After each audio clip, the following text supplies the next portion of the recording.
नमस्कार दोस्तों, मैं ओमवीर यादव अपने यूट्यूब चैनल पर आपका स्वागत करता हूं, वंदन करता हूं, नमन करता हूं। दोस्तों, आज हम एक गणित के एक महत्वपूर्ण टॉपिक वास्तविक संख्याओं के घातांक नियमों के बारे में चर्चा करेंगे।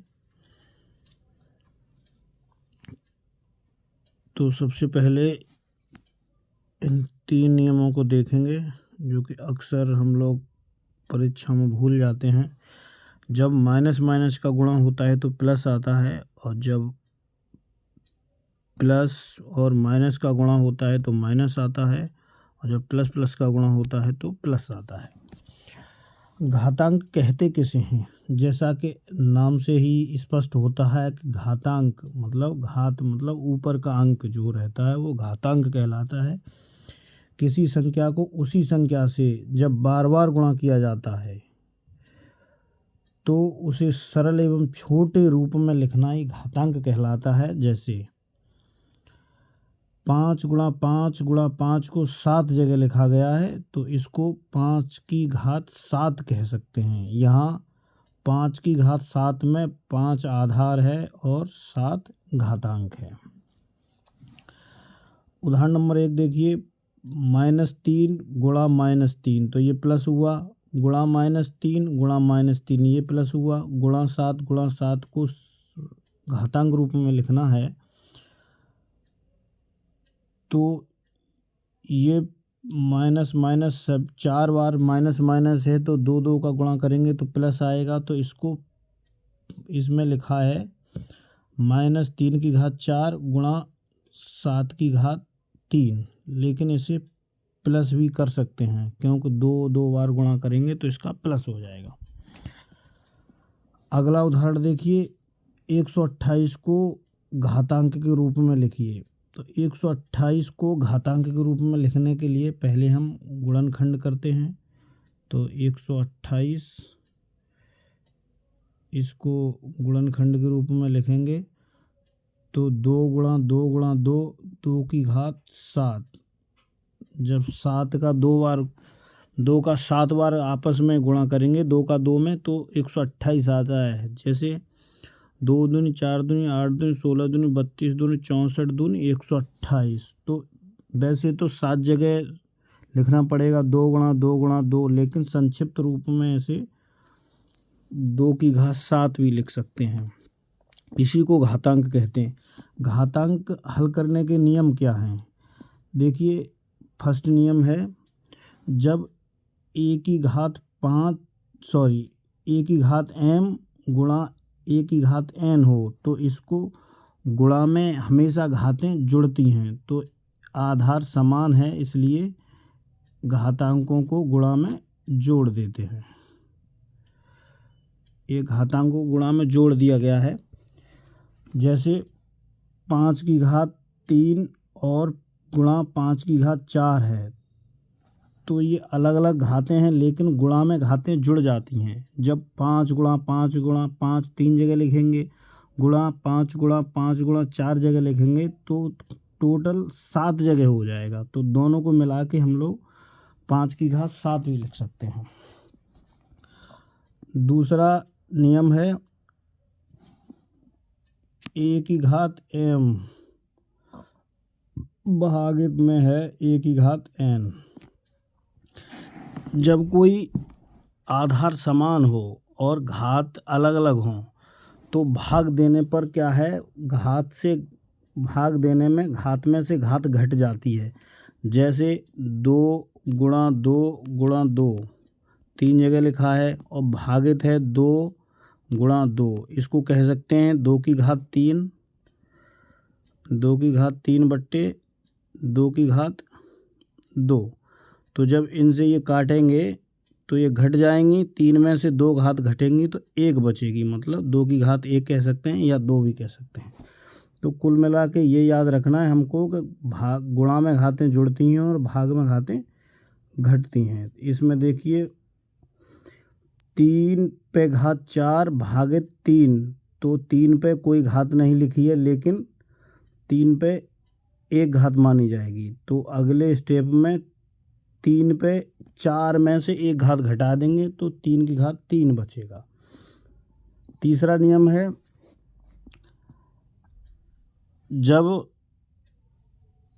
m a के घात के ऊपर घात हो, जब a ऐसे लिखा हो कोष्टक लगा के घात हो, उसके ऊपर घात हो, परंतु कोष्टक में अंदर वाली घात हो, उस समय क्या किया जाता है, जो घात में घात का गुणा कर दिया जाता है।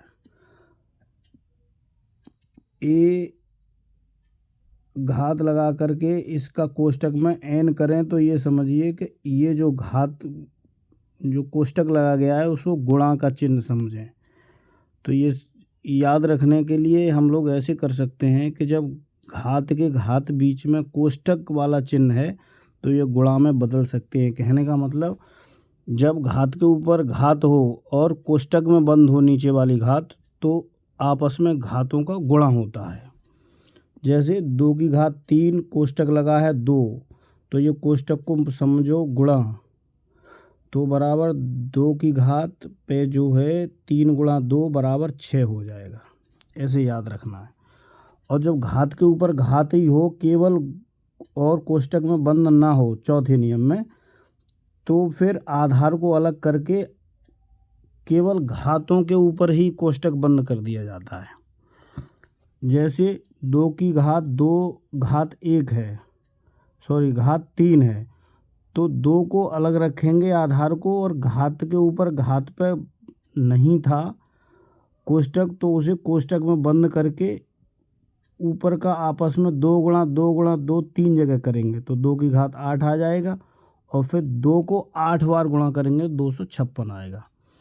तो अक्सर यही 2 नियम जो है हम लोग भूल जाते हैं, इन्हीं को याद रखना है। जब कोष्टक में नीचे वाले आधार के साथ एक घात बंद हो तो ऊपर वाली घात का गुणा होता है, और जब किसी में भी कोष्टक न लगा हो तो घातों को आपस में कोष्टक में बंद कर लेते हैं, उनका पहले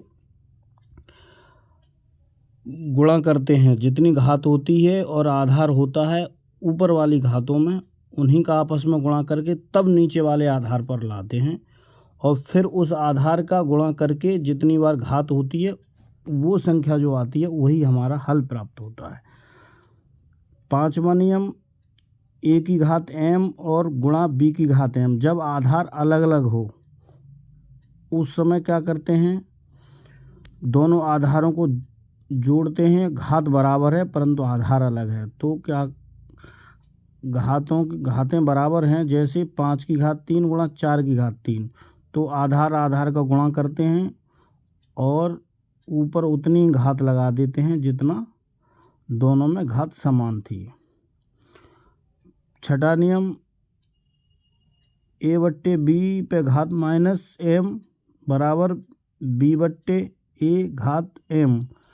इसमें क्या है कि जो घातें हैं उनका चिन्ह विपरीत है, परंतु आधार में a/b है, एक में b/a है, तो हम लोग इसको पलट के या तो चिन्ह एक जैसा कर सकते हैं, नहीं तो इसको ऐसे भी लिख सकते हैं, जैसे 5/7 की घात -3, तो इसमें माइनस हटा देंगे और इसको आधार को ऊपर ले जाएंगे, हर को नीचे लाएंगे, और आधार को जो नीचे हर है, हर और अंश को नीचे लाएंगे और हर को ऊपर ले जाएंगे और चिन्ह बदल देंगे घात का। अगला नियम है a की घात 0।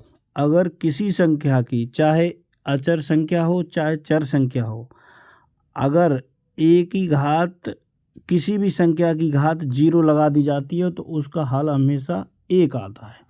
जैसे 11 की घात 0 लगाई है तब भी 1 आया, 5 की घात 0 लगाई तब भी 1 आया, जब a की घात 0 लगाई है तब भी 1 ही आता है। कुल मिला के हमको यही याद रखना है कि जब किसी भी संख्या की घात 0 लगाई जाती है तो उसका हल करके मान 1 होता है।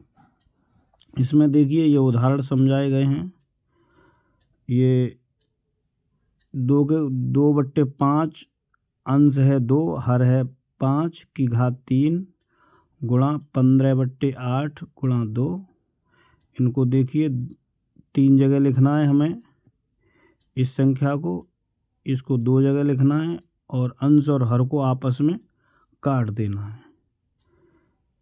इसी तरीक़ा से और भी उदाहरण देख सकते हैं और हमारे चैनल को सब्सक्राइब करें जिससे हम चैनल आगे बढ़ाएं और अच्छे अच्छे टॉपिक वीडियो हर विषय का लेकर के आएँ।